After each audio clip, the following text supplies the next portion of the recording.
Hello and welcome back to more Know Your Members of Congress for the 119th Congress. Before we get into the video, I just want to let you know that I have two ways to donate if you do wish to do so. I have a coffee account that allows you to donate it one-time payments, a lower amount, and a Patreon that allows you to go month to month. But before you think about donating, please, I don't want you putting yourself in financial jeopardy, financial straits. So if you have other things to pay for, please do. It's hard enough as it is out there.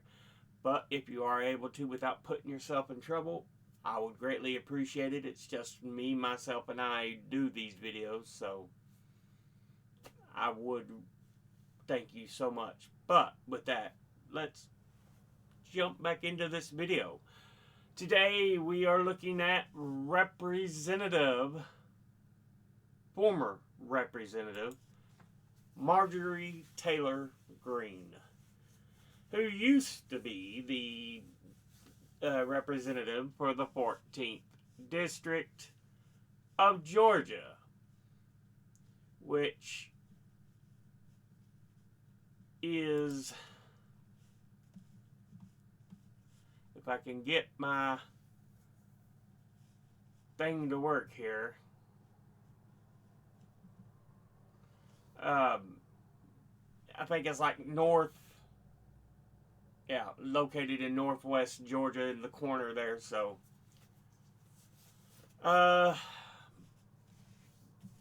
she is a Republican, and before she took office, she was preceded in office by Tom Graves. Since she has resigned, they have as yet to fill the seat. Now, let's go ahead and take a look at who Marjorie Taylor Greene is as an individual.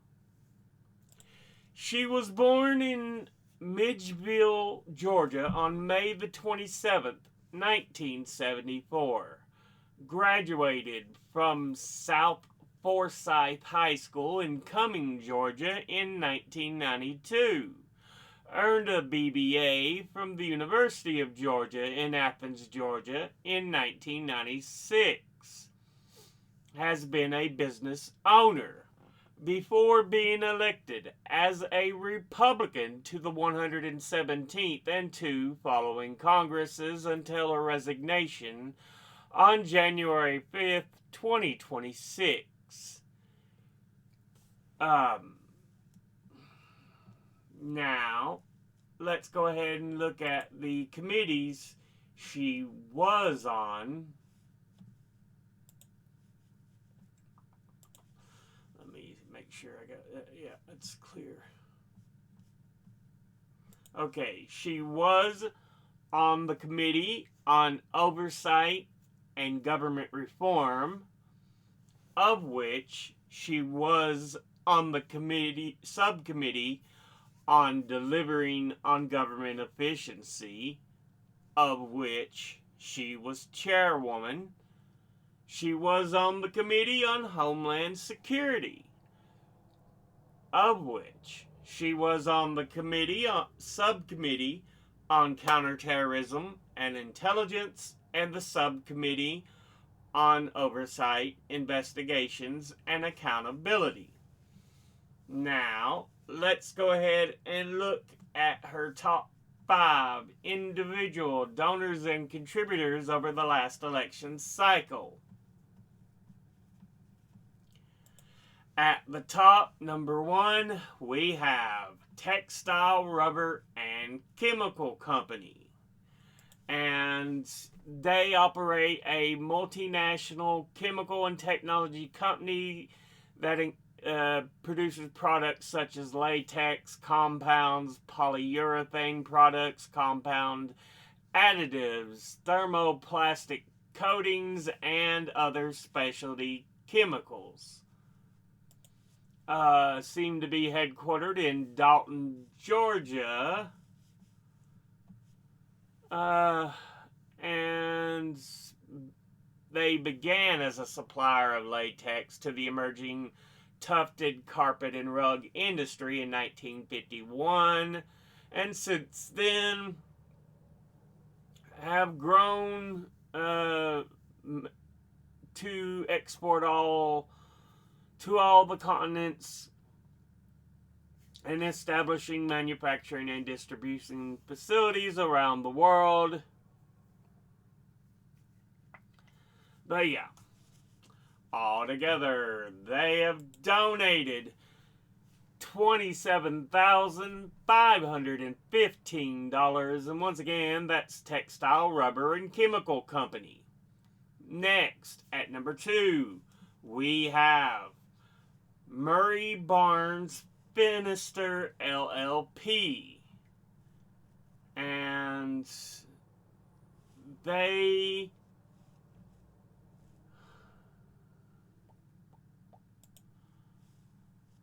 are headquartered in Atlanta, Georgia since 1994, a law firm that handles a wide range of cases from education and healthcare to public finance and tax-exempt finance and government law.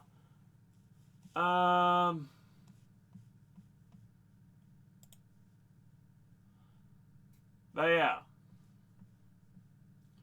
altogether, they have donated $25,000, and once again, that's Murray Barnes Finister LLP. Next, at number 3, we have Manus Farms, and they are located in Rome, Georgia, primarily dealing with crops and agricultural production in the crop sector. Has been around for around 8 years.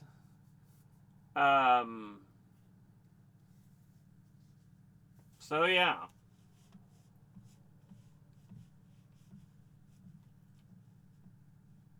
Altogether, they have donated $23,200, and once again, that's Manus Farms. Next, at number 4, we have the House Freedom Fund, which is the funding arm of the House Freedom Caucus, which is a caucus that consists of Republican members of the U.S. House of Representatives, generally known to be the most conservative bloc, and was formed in 2015 by a group of conservatives of the Tea Party movement members with the aim of pushing the Republican leadership to the right. Thank you, you fuckers, because you've destroyed the nation. Its first chairman, Jim Jordan, described the caucus as a smaller, more cohesive, more agile, and more active group of conservative representatives, and current chairman Andy Harris is considered by some media to be a far-right politician due to his radical proposals. It is positioned right-wing to far-right on the political spectrum, which is substantially linked to the values of national conservatism. No, it's linked to the values of Nazi fucktardism. They favor social conservatism and small government, along with right-wing populist beliefs as opposition to immigration reform. No, it's evil fuckery. They sought dozens of times to repeal the Affordable Care Act because they don't care about the people. They established a more conservative alternative to the Republican Study Committee, a group initially emphasized fiscal conservatism and concerns about House rules favoring budget cuts and the decentralization of power in the House of Representatives, and are known for their strategy of obstructionism and defending false stories. After the election of Donald Trump, they became less about actual policy principles and more populist and nationalist and Nazi-like. The caucus has included some members of the Libertarians. The caucus supports House candidates through its PAC, the House Freedom Fund, and according to the January 6th committee, members of the House Freedom Caucus were instrumental in helping Donald Trump in his failed attempts to overturn the results of the 2020 U.S. presidential election. So again, these are Nazi fuckers. They shouldn't be given some serious consideration for any goddamn fucking thing they say, because they don't give a goddamn shit about what they really proclaim. They're just BS bastards that need their asses locked in fucking jail. Altogether, they have donated $14,100, and once again, that's the House Freedom Fund. Next, at number 5, we have JZK Incorporated. I don't know who this is. I don't have even a symbol to show who they are, because I don't know who the fuck they are. Because there's 2 different ones, but they don't seem either one to be the kind of group that would be backing Marjorie Taylor Greene. There's a GZK Incorporated that's from the state of Washington that is all consciousness and all this shit. Just weird BS. And then there's a JZK Ventures from New York City that's about marketing and technology. I don't know. I don't know who it is. Anyway, altogether, they have donated $13,200, and once again, that's JZK Incorporated. Now, let's go ahead and look at the top 5 industry donors and contributors over the last election cycle. At the top, number 1, we have retired, who altogether have donated $2,832,024. Next at number 2 is Republican conservative groups, who altogether have donated $867,370. Next at number 3 is real estate, who altogether have donated $118,782. Next at number 4 is health professionals, who altogether have donated $90,435. And finally, in 5th, we have lawyers and law firms, who altogether have donated $69,176. Now, let's go ahead and look at all those donors at a glance.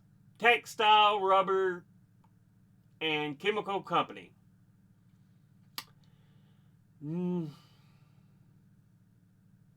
Not really got too much I can say.